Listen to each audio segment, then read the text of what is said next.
Merci de nous rejoindre. Vous êtes bien dans votre émission Direct Santé.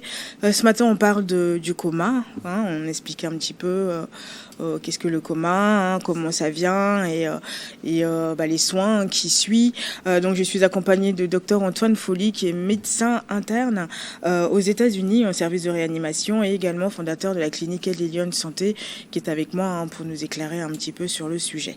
Docteur, on va parler tout à l'heure de comment vous intervenez en tant que spécialiste pour des personnes qui sont dans le coma. Donc, nous avez expliqué un petit peu, c'est selon aussi l'état de la personne et puis les causes. Donc, c'est en fonction de ça et que vous faisiez aussi intervenir les spécialistes concernés. Mais justement, quels sont les signes qui indiquent une amélioration ou pas d'une personne qui est dans le coma, par exemple? D'accord. Donc, lorsque la cause qui a entraîné le coma s'améliore, lorsque le patient commence par se réveiller, on avait défini le coma comme quelqu'un qui ne se réveille pas. Oui. Le patient commence par se réveiller. Il peut se réveiller, être confus. Mais lorsque tu le pinces, il crie. Ou bien tu le pinces, il essaie de pousser ta main. Ça, c'est quelqu'un qui se réveille. Vous voyez, le patient se réveille en récupérant certaines de ses fonctions. La fonction de ne me touche pas. Ouais. La fonction de crier. La fonction, il peut être c'est-à-dire confus et agité. Ce n'est plus un patient dans le coma. C'est un patient agité. Est-ce que vous comprenez? Et il est confus. Donc, si vous commencez par voir des choses comme ça, ce sont des bons signes que ce patient se réveille du coma. Est-ce que vous voyez? Donc, mais si le patient est toujours statu quo, il n'y a rien qui bouge, vous le pincez, il est toujours là, il ne sait même pas là où il est. Là, c'est que ça s'aggrave, ou bien c'est stationnaire. Comparé à quelqu'un qui commence par se réveiller, ouvrir les yeux, les yeux là. Quelqu'un qui ouvre les yeux, qui vous regarde, tout ça là, ce n'est plus un patient qui est dans le coma. Il essaie de regarder de gauche à droite, il sort du coma. Est-ce que vous comprenez? Il peut être confus, j'insiste sur ça. Il ne faut pas confondre la confusion, l'agitation avec le coma. Donc, lorsque le patient sort de cet état de réveil, de sommeil, vous pouvez commencer par dire que il se réveille. Mais après, ceux qui restent longtemps aussi dans le coma, est-ce que le réveil est beaucoup plus difficile ou il y en a qui partent aussi, qui peuvent partir directement? Oui, mais le coma, c'est un état d'atteinte grave du cerveau. Grave du cerveau. Et il y a des gens qui meurent. Quelle qu'en soit l'efficacité du médecin, quel qu'en soit l'équipement du centre où vous êtes, cet état de coma peut emporter certaines personnes. Je vais donner un exemple. Lorsque quelqu'un fait un AVC, c'est une question de temps. Je pense que c'est quelque chose, je vais vous encourager à dire à tout le monde. Lorsque la personne ne peut plus parler, la personne qui vous parle, il y a de ça quelques minutes, vous posez n'importe quelle question, vous regardez, ou bien il est faible, allez à l'hôpital rapidement. C'est une question de temps. Et en médecine, nous avons cet intervalle de 3 heures à 4 heures. Lorsque vous venez à l'hôpital, au-delà de ça, des fois, les dommages sont déjà là. Le patient est dans le coma, c'est difficile à récupérer. Ça, c'est un exemple parmi tant d'autres. Donc, le cerveau, c'est le temps. Aussitôt arrivé, il faut se présenter à l'hôpital. Lorsque vous arrivez dans un bon centre, ils savent que ça c'est tel, ils commencent pas à implémenter les traitements rapidement. Les gens récupèrent vite. Vous comprenez? Lorsque vous attendez, on dit c'était il y a de cela 2 jours. C'est trop tard. J'ai donné 3 à 4 heures. 3 à 4 heures, il faut absolument. Vous êtes dans l'intervalle là. Si c'est un AVC, ça dit l'absence du sang à une partie du cerveau, et que c'est dû par un caillot qui a bloqué. Dans cet intervalle, il y a des médicaments qu'on injecte, ça va aller dissoudre rapidement les caillots et puis vous revenez. Mais si dépassez les 4 heures, vous utilisez ce médicament, les gens saignent. Vous voyez ça? Oui. Donc, aucun centre digne de ce nom ne va te donner ce médicament-là qui va sauver ta vie. Donc, en bref, lorsque ça ne va pas, aller à l'hôpital. Directement. Directement. Il ne faut pas blaguer là-dessus. Est-ce que, quels sont les facteurs influents qui influencent les chances de récupération après un coma? Et ça, c'est une très bonne question. Il y a l'âge. L'âge, ça, c'est un facteur qu'on ne peut pas changer. Je grandis, je vieillis. On ne peut rien faire. Donc, l'âge, les jeunes ont cette habilité parce qu'ils ont assez d'énergie avant de commencer, avant le début de la maladie. Ils peuvent s'en sortir. Après, ça dépend aussi de la cause. De la cause. Oui. Si c'est un traumatisme. Donc, l'un des facteurs, c'est l'âge, mais aussi il y a la cause. Il y a la cause. Un diabétique, par exemple, moi j'ai eu un patient à la clinique la fois passée qui est venu, c'est un diabétique dont le sucre, notre machine ne peut plus lire ça. Le sucre dépasse la lecture de la machine. Et donc, lorsque nous avons fait les textes, nous avons constaté que c'est un malade qui est... son sang est acide. On parle au public, je dis comme ça. Ça, c'est un malade qui doit être à l'hôpital avec insuline en perfusion. Mais si ce malade décide de partir, il va aller mourir. Tu vas mourir d'un arrêt cardiaque. Parce que lorsque le cœur est dans l'acide, c'est comme on l'a mis au feu. Bien sûr.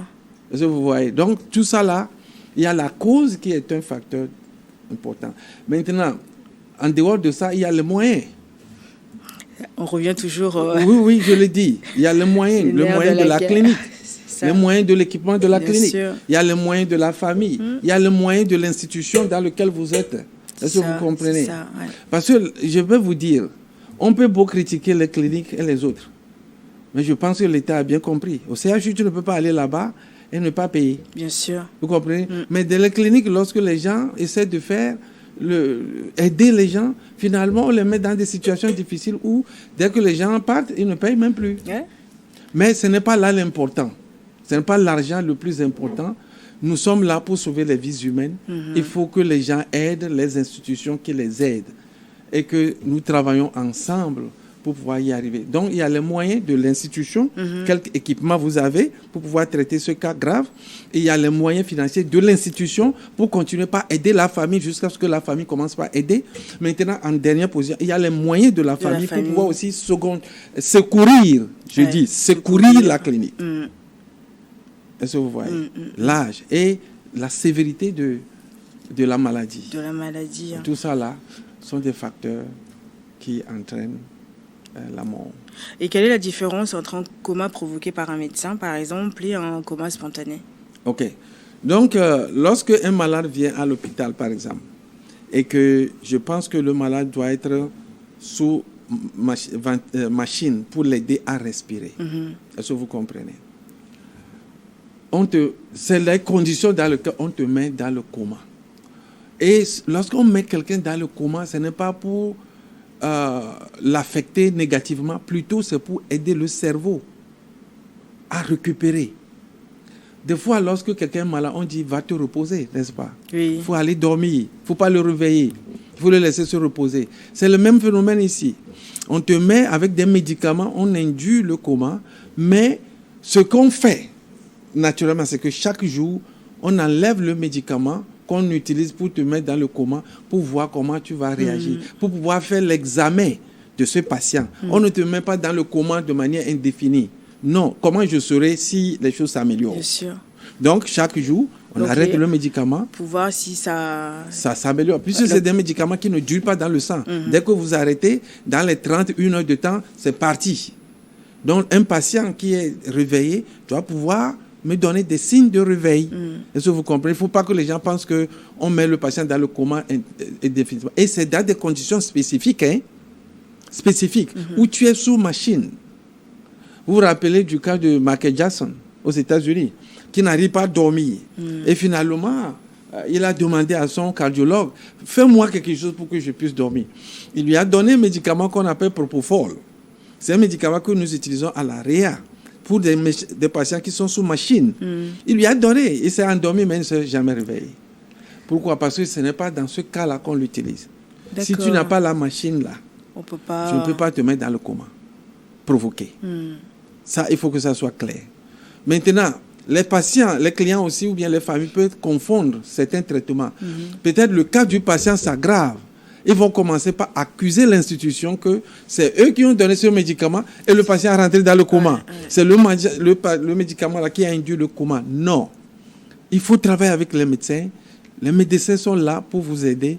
Ils vont vous expliquer c'est l'aggravation de la situation. Il faut poser des questions aussi. Poser des questions. Et que nous expliquons aussi à ces familles pour qu'ils comprennent. C'est l'aggravation. Est-ce que vous voyez? Donc, la différence, c'est que coma provoqué, j'ai mis des médicaments pour des cas spécifiques que je viens de citer pour que tu te reposes. Et chaque jour, j'arrête le médicament pour t'évaluer. Et remettre encore. T'évaluer et remettre encore. Maintenant, le coma spontané, vous avez un accident et vous êtes dans le coma. Ça, c'est l'accident qui a créé. Ou bien, vous êtes diabétique, vous ne prenez pas vos médicaments, parce que les gens disent que je ne veux pas que mon corps soit habitué à ça. Ça c'est un peu, je ne sais pas comment on va expliquer aux gens, et le sucre monte, vous êtes dans le coma. Ce sont des trucs provoqués par des causes spécifiques. Je classe ça dans le coma spontané. Même si ça n'arrive pas spontanément, des fois ça va dans des confusions, et puis c'est le coma. Donc, le mot spontané peut être nuancé ici. Je peux dire que c'est la cause qui dépend pour dire que ça, c'est un coma causé. Ça, c'est un coma que nous avons provoqué nous-mêmes pour te reposer. Ça, c'est deux choses différentes.